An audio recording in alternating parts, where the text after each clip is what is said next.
Hai, Assalamualaikum korang, jom masuk dapur. Kali ni saya nak masak kentang bilis berlada yang simple tapi sedap.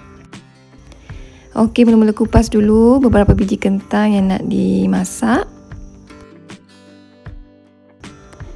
Kemudian boleh potong kentang ni secara wedges. Jangan terlalu tebal sangat dan jangan terlalu nipis sangat.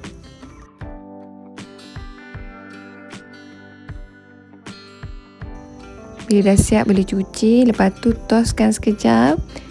Panaskan minyak, goreng kentang ni sehingga masak dan sedikit garing.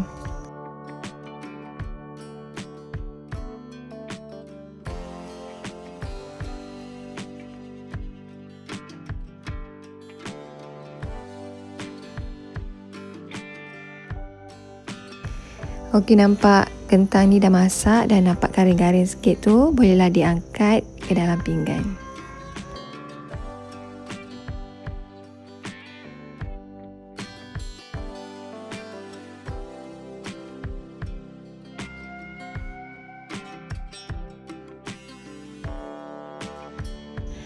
Seterusnya goreng ikan bilis sehingga garing.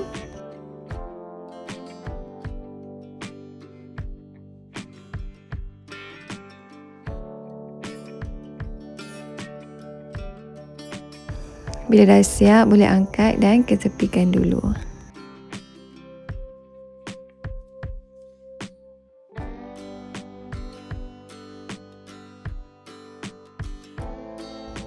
Untuk bahan tumis ada cili merah besar, bawang putih dan bawang merah. Kisarkan semua bahan ni sehingga separa hancur. So guna chopper lagi senang. Okey, ni hasil bahan kisar. Lepas tu bolehlah panaskan minyak. Tumis bahan kisar ni sehingga naik bau dan sedikit garing.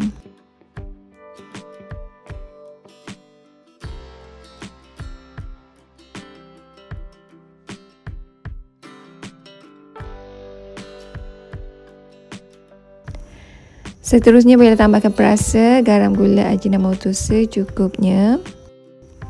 Dan saya akan tambah sedikit Maggi cukup rasa. Kacau sehingga sebati. Kemudian bolehlah tambahkan sedikit sos tiram dan sos cili.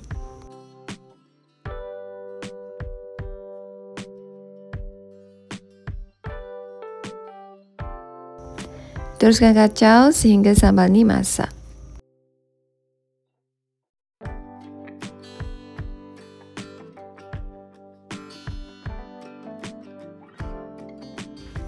Akhir sekali barulah masukkan kentang dan ikan bilis.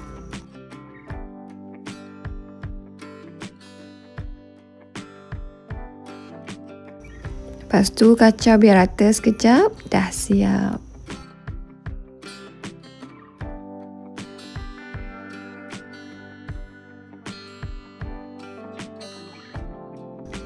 Okey, nampaknya kentang bilis berlada saya dah siap. Boleh makan dengan nasi putih yang panas-panas, memang sedap.